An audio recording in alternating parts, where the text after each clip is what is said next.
Biasanya kalau ada kita berpikir agak lebih jauh sedikit, dianggapnya tuh penganut teori konspirasi.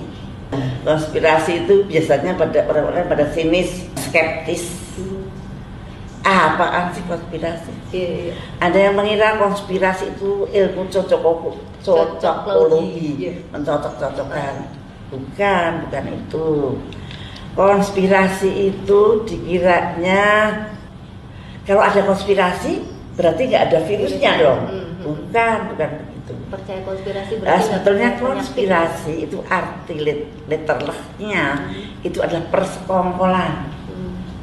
Persekongkolan antar apa dong? Kok bisa persekongkolan antar kekuasaan, antar yang mempunyai kekuasaan dan yang mempunyai kepentingan bisnis besar. Ini di dunia ya, jangan dibayangkan di negara, di dunia. Nah, kemudian itulah konspirasi antara dua itu bisa menciptakan apa saja. Nah, pengalaman saya menghadapi langsung. Jadi pada waktu saya mempunyai hipotesis. Hipotesis atau anggapan dasar adalah jawaban sementara terhadap masalah yang masih bersifat praduga karena masih harus dibuktikan kebenarannya. Bahwa flu burung itu adalah bukan alami, tetapi rekayasa.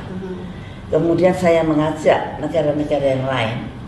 Dan ternyata negara-negara di dunia semua berada di belakang saya. Apakah itu Inggris, apakah itu Perancis, apakah itu Jerman, apakah itu Australia, apakah itu Cina, apakah itu India, apakah Rusia. 128 negara, termasuk negara non-blok yang saya hidupkan. Negara non-blok adalah negara yang tidak memiliki ikatan dengan negara lain untuk tujuan politik. Semua berdiri di belakang saya, setuju dengan hipotesis saya. Sehingga saya mengajukan resolusi ke WHO secara hukum internasional yang betul.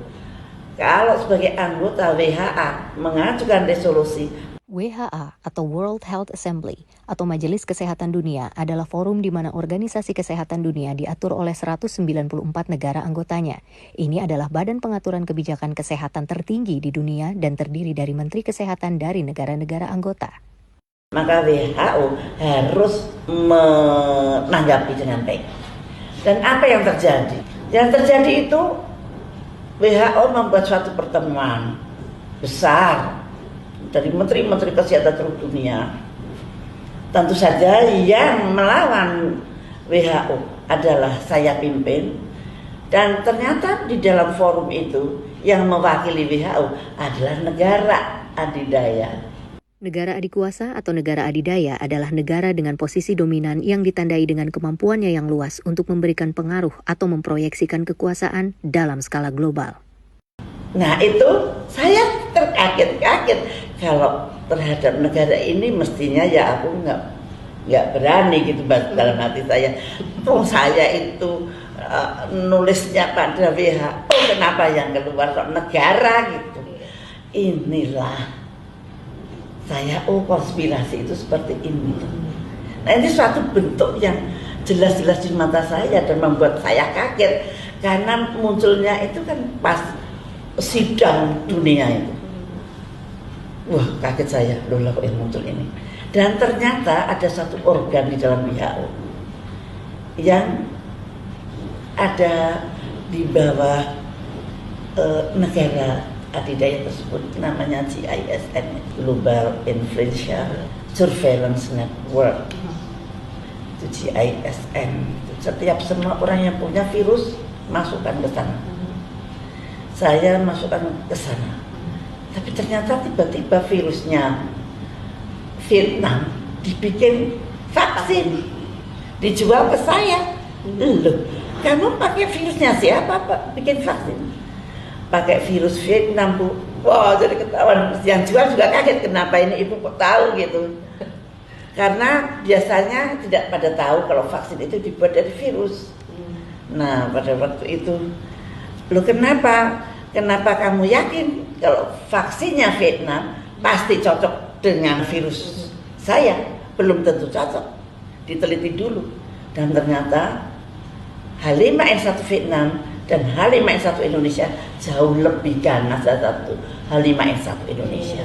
Sehingga vaksin yang dibuat dengan strain Vietnam tidak akan bisa memproteksi virus yang ada di Indonesia.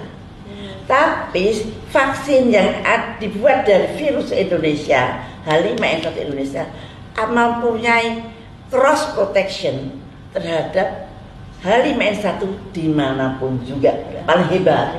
Jadi begitu virus H5N1 itu bertemu dengan DNA kita, itu menjadi sangat ganas dan sangat hebat, bikin mati orang maksudnya.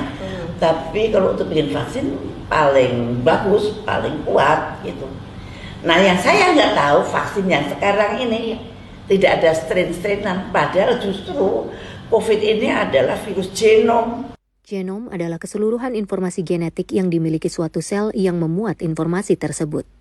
Tapi kenapa strain-strain itu kok dihilangkan dari nama itu? Dulu nama itu H5N1 Indonesian strain, H5N1 Vietnam strain. Sekarang nggak ada strain itu. WHO menamakan semau-maunya jadi COVID-19. Berasal dari mana? Seolah-olah COVID-19 itu sama seluruh dunia. Padahal kan beda. Yang ada di Wuhan, yang ada di Indonesia, yang ada di Eropa, yang ada di Amerika berbeda. Why? Kok dinamakan sama? Ini suatu tanda tanya yang pasti ada udang di balik batu lah kenapa dinamakan seperti itu. Nanti pada season yang akan datang kita bisa menerangkan itu why-nya. Kenapa kok nama dari COVID-19 tidak sesuai dengan nomenklatur dari virus biasa. Nomenklatur adalah pembentukan tata susunan dan aturan pemberian nama objek studi bagi cabang ilmu pengetahuan. Arti lainnya adalah penamaan yang dipakai dalam bidang atau ilmu tertentu dan seringkali atas dasar kesepakatan internasional. Sekarang kita nggak tahu nih vaksin yang dipakai sekarang ini dari berbagai macam merek juga kita belum tahu juga ya Bu. Tidak transparan. Contohnya Pfizer. Pfizer itu hanya memakai kode genetik dari spike protein.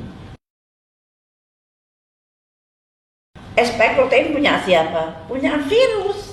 Virusnya virus sigma yang mana? Nah, kalau hanya kode genetiknya aja kok yang saya ambil, saya nggak pakai virus. Ya nggak bisa gitu, kode genetiknya dapat dari mana? Punya virus yang mana? Berarti untuk tingkat keamanannya vaksin itu gimana Bu menurut Ibu? Ada Sinovac, ada Pfizer, ada ya kita ini sambil divaksin sambil meneliti.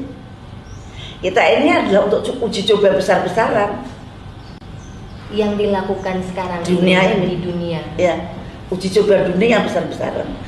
Yang namanya Pfizer dengan AstraZeneca itu cara membuat dengan mRNA dan DNA itu belum pernah dilakukan di dunia. Efeknya nanti jangka panjang seperti apa? Tidak ada yang tahu. Berarti kalau misalnya suatu saat terjadi sesuatu, ini tanggung jawab siapa itu? Ya nggak tahu, tergantung pada waktu dia mau dikasih vaksin itu atau negara ini misalnya kerjasama dengan Pfizer, bagaimana MOU-nya kerjasamanya? Dan rakyat nggak tahu apa-apa tentang itu. Kalau saya lihat yang di Norwegia yang dapat Pfizer kan udah mati 23 orang lansia. Terus sekarang nggak ada kabarnya lagi. Apakah yang bertanggung jawab itu negaranya ataukah Pfizer-nya, saya nggak tahu. Nah ini yang penting adalah mentransparankan rakyat agar tahu bahwa cara yang dipakai oleh AstraZeneca maupun oleh Pfizer maupun oleh Moderna itu belum pernah dipakai di dunia ini. Kalau semuanya dengan transparan tidak akan ada konspirasi, tidak akan ada kejahatan kesehatan.